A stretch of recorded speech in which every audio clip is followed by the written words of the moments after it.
ভাই, ধনী ও গরিবের মধ্যে সবচেয়ে বড় পার্থক্য কি জানেন? ধনী ও গরিবের মধ্যে সবচেয়ে বড় পার্থক্য হলো তাদের মাইন্ডসেট, তাদের মানসিকতা। প্রতিদিন একজন গরিব মানুষ 10 থেকে 12 ঘন্টা হাড়ভাঙ্গা পরিশ্রম করে। ঠিক তেমনি ভাবে একজন ধনীও 10 থেকে 12 ঘন্টা পরিশ্রম করে। কিন্তু দিন শেষে কি হয় জানেন? দিন শেষে গরিব মানুষটা তার হাড়ভাঙ্গা পরিশ্রম করে অর্জিত টাকা দিয়ে সংসার চালাতে হিমশিম খায়। আর অন্যদিকে ধনী মানুষটা দিন শেষে কোটি টাকার মালিক। আচ্ছা ভাই, এরকম কেন হয় জানেন? আমি আপনাকে বুঝিয়ে বলছি, ভিডিওটা পুরোটা দেখলে সবকিছু ভালোভাবে ঠিকভাবে বুঝতে পারবেন। দেখুন, গরিবরা ভাবে যে তাদের সুযোগ কম, তাদের শিক্ষা কম, তাদের টাকা কম, তাদের পয়সা কম। আর ধনীরা ভাবে যে তারা যে পরিস্থিতিতে আছে ওই পরিস্থিতি থেকে আরো উন্নত করা যায় কিভাবে, ভালো থেকে আরো ভালো করা যায় কিভাবে, কঠিন পরিস্থিতি আসলে সেটা থেকে বাঁচা যায় কিভাবে। আচ্ছা ভাই, আপনি খেয়াল করেছেন যে পুয়ার মাইন্ডসেট মানুষের চিন্তাধারা আর রিচ মাইন্ডসেট মানুষের চিন্তাধারা একদমই আলাদা। তার মানে ধনী ও গরিব মানুষের পার্থক্য অর্থে না, সিস্টেমে না, তাদের অবস্থানে না।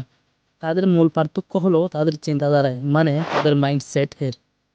ভাই, ধরুন দুজন মানুষ একই পরিবেশে, একই বয়সের এবং একই এলাকায় বসবাস করে।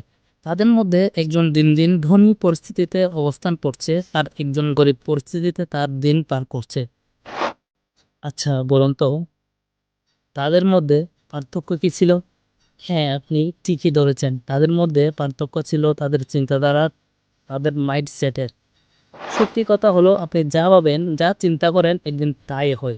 ধনী ও গরিবের মধ্যে মূল পার্থক্য হলো গরিবরা কোনো কিছু শুরু করতে ভয় পায়, কিন্তু ধনীরা যেই পরিস্থিতি থাকুক না কেন তারা সবসময় একটি সুযোগ খোঁজে। গরিবরা রিস্ক নিতে চায় না আর ধনীরা রিস্ক নিতে ভয় পায় না।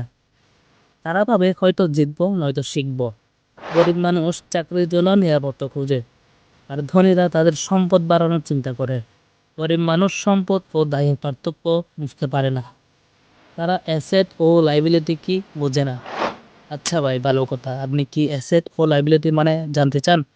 তাহলে চটপট কমেন্ট করে বলুন। একটা ইম্পর্টেন্ট পয়েন্ট, সমস্যা দেখলে গরিবরা অভিযোগ করে আর ধনী সমাধান খোঁজে।